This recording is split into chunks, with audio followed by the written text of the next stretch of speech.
15 minutes after taking off from Tokyo, Japan, a Japan Airlines Boeing 747 experienced a devastating explosion at an altitude of 24,000 feet. The explosion tore off the rear part of the aircraft, putting the lives of 524 people on board at serious risk. Despite the imminent tragedy, the pilot demonstrated courage by making every possible effort to regain control of the plane. We will continue to provide detailed information about the incident involving Japan Airlines Flight 123. The aircraft, registered as J8119, joined the Japan Airlines fleet in 1977 as part of the Boeing 747 series. Before the incident, it had accumulated nearly 18,000 flights, totaling 25,000 flight hours. During a routine flight on June 2, 1978, the aircraft experienced an incident at Itame Airport, colliding its rear part with the runway and resulting in substantial damage. After repairs, the plane returned to regular flights, but due to inadequate repairs, cracks in the rear pressure bulkhead gradually increased. 7 years after the accident, on August 12, 1985, at Haneda Airport in Tokyo, Japan Airlines Flight 123 was about to fly to Osaka with 509 passengers and 15 crew members on board. The aircraft was crowded due to the Japanese holiday, the Obon Festival, a time for paying respects to ancestors. The 39-year-old first officer, Takasushi, was in command of the flight as part of a test for his promotion to Boeing 747 captain. The 49-year-old Captain Masam Takahama was on board as the second officer to supervise the first officer. Flight engineer Hiroshi Fukada, with over 10,000 flight hours of experience, was also present. During the flight, the aircraft faced challenging conditions, including strong winds, rain, and the threat of a light storm. The pilot planned to deviate slightly to the south, over the sea, to avoid the impending storm. During the initial climb, the flight engineer adjusted the cabin pressure, a routine procedure.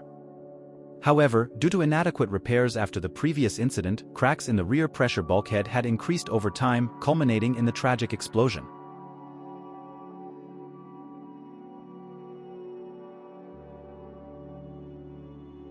However, no one had any idea that, due to the accident 7 years prior, the rear pressure bulkhead of the plane had significantly weakened and cracks had been gradually increasing over time. At 18:24, just 12 minutes after takeoff, when the plane reached an altitude of 24,000 feet, a powerful explosion occurred, causing significant damage to the rear pressure bulkhead and a large portion of the tail, which separated from the aircraft. Due to the immense pressure caused by the explosion, not only did the tail compartment and bulkhead suffer damage, but various other crucial parts, including the rudder, the auxiliary power unit, and other important components, also separated from the plane.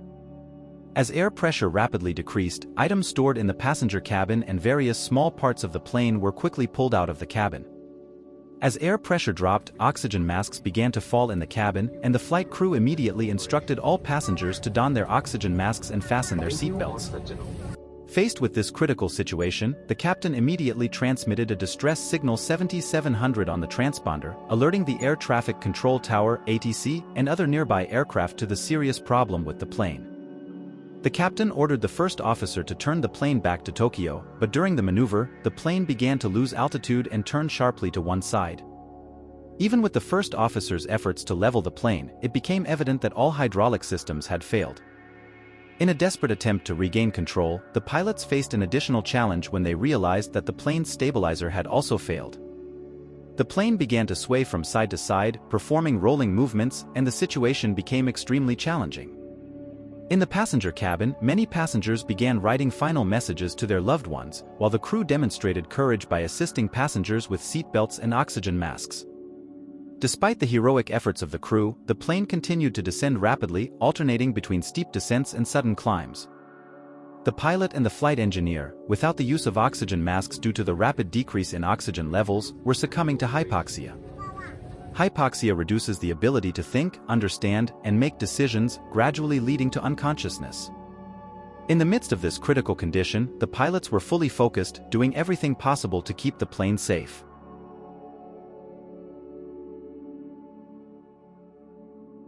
In this challenging scenario, the captain instructed the first officer to ignore calls from Air Traffic Control (ATC) and focus exclusively on controlling the aircraft. The flight engineer, seeking to understand the cause of the explosion, contacted the cabin crew through the intercom. Upon being informed that a significant part of the aircraft was damaged and that all passengers were relying on oxygen masks, the flight engineer suggested to the captain lowering the altitude to allow passengers to breathe without the masks. However, facing the effects of hypoxia without oxygen masks, the two pilots struggled to control the aircraft and did not fully comprehend the flight engineer's instructions. After insistence from the flight engineer, both pilots finally put on their oxygen masks, slightly improving their thinking and mental state. They then decided that it was crucial to descend the aircraft to 10,000 feet, allowing everyone on board to breathe without the need for masks. However, the difficulty lay in making this descent without control of the tail rudder. The flight engineer suggested lowering the landing gear to create drag and assist in the descent. Due to the failure of all hydraulic systems, the captain used the landing gear emergency button to deploy it. With the landing gear extended, the aircraft began to descend, but controlling the rolling motion became even more challenging due to the resistance of the landing gear. The captain informed the control tower that they were returning to Tokyo Airport. The tower, aware of the gravity of the situation, understood that there was a substantial problem. The pilots proceeded with the descent, adjusting the engine thrust. People in rural areas of Tokyo observed the uncontrolled plane and captured photos, although somewhat blurry due to the darkness. As the aircraft descended, oxygen levels improved, benefiting both passengers and pilots. However, as it approached the high mountains of Mount Takamagara, without control of the tail rudder to change direction, the captain immediately ordered the first officer to increase engine thrust to gain altitude. The plane began to climb rapidly, reaching an ascent angle of up to 40 degrees. At this crucial moment, the aircraft dangerously approached a stall condition, triggering an alarm in the cabin. Aware of the gravity of the situation, the pilots understood the need to act quickly to avoid imminent danger to the 524 people on board. Then, the first officer suggests to the captain to lower the flaps to their lowest setting, increasing drag and aiding in leveling the plane. Due to the hydraulic system failure, the captain initiates the procedure to lower the flaps electrically with the assistance of the Emergency Auxiliary Power Unit (APU). Gradually, the aircraft starts to level off, providing a brief relief after intense turbulence. It was the first time the plane was flying level, generating hope for both the pilots and passengers that they could regain control of the aircraft. However, the flaps that were assisting in stabilization became a problem.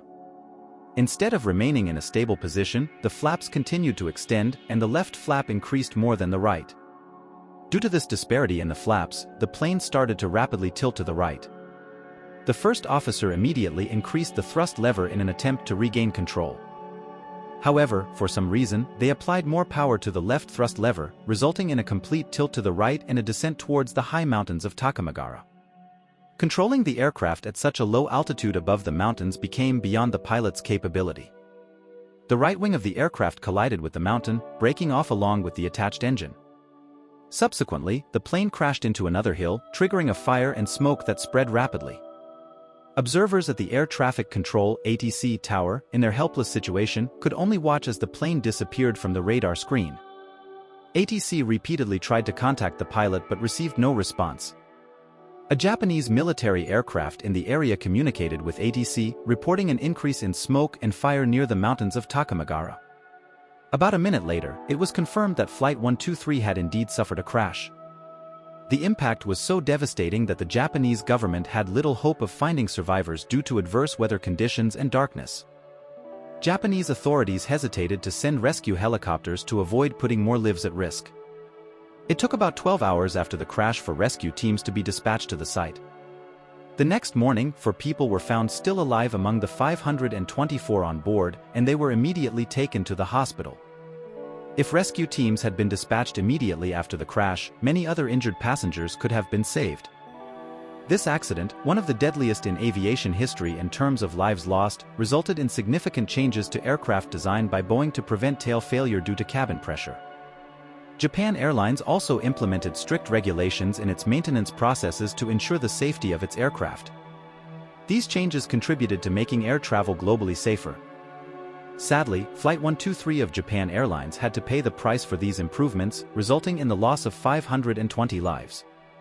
We pay tribute to the pilots and cabin crew who bravely performed their duties in the face of adversity and ask everyone to pray for the peace of the souls lost in this tragedy. Thank you for your support by clicking the like button and subscribing to the channel. Thank you very much.